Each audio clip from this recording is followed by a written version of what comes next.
When he was a young man, Julius Caesar was travelling across the Aegean Sea to the island of Rhodes when he was accosted by pirates. These pirates kidnapped Caesar and demanded a ransom for him, keeping him prisoner on an island they called home until the payment was met. Throughout his captivity, Caesar acted with an air of superiority over his captors. He promised to one day capture and crucify them for what they had done, and said all this with a smile on his face. As he was still very young at this point, the pirates took it as a joke and believed it was all talk. They laughed it off as youthful exuberance.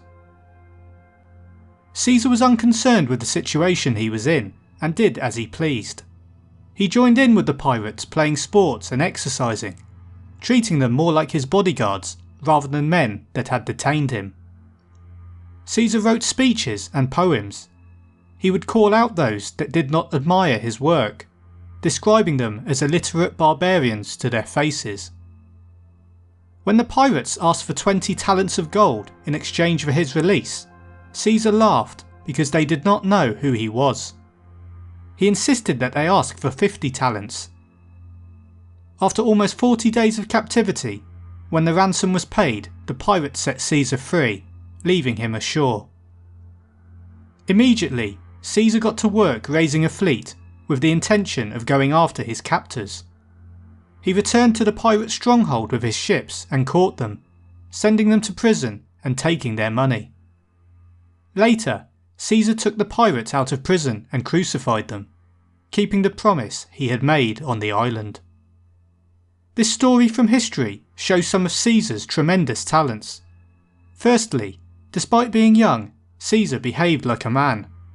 Many other prisoners would have panicked or begged for mercy. Not Caesar.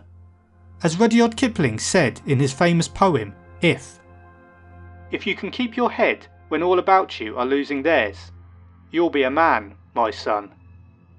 He took a rather stoic approach to the situation, not worrying about what he couldn't control, his captivity, and focusing on what he could control by using his superior knowledge and intellect. Caesar increased the price of his release fee, knowing he would get it back eventually. This caused a shift in power dynamics. In the pirates' eyes, it made him more valuable to them. He knew they were desperate for money. An increase in the payment meant an increase in their desperation. This allowed Caesar more freedom to do as he pleased, without repercussion. Finally, Caesar could have gone on with his life after being released, but he had integrity and kept his promise. He did exactly what he said he would do, and enacted retribution.